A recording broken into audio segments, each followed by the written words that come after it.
fuck's sake. Sorry. I'm forgetting this a lot, and I really should.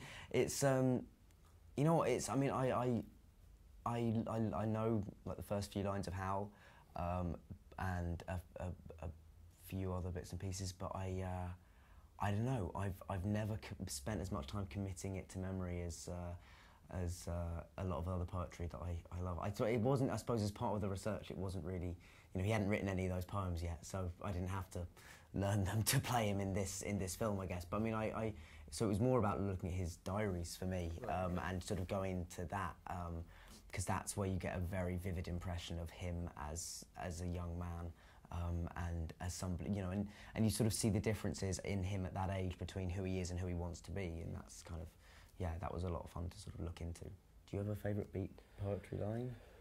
No, I mean, like you said, yeah, I mean, you're right to assume we did a lot of research, but the research wasn't memorizing poems that they hadn't written yet. The research was finding out who these people were at this point in their life, which is, you know, they hadn't written any of this stuff. So, I mean, it was worth, like, you know, they described Lucien as like a angel, devil, I forget exactly. The angel-headed hipster? No, well, they describe him as an angel-headed hipster, but then they also describe him as like an angel, devil, love child. I don't know exactly what they say, I forget. But there's a little tidbits of how they describe Lucien that are helpful that I can't really accurately recite to you right now.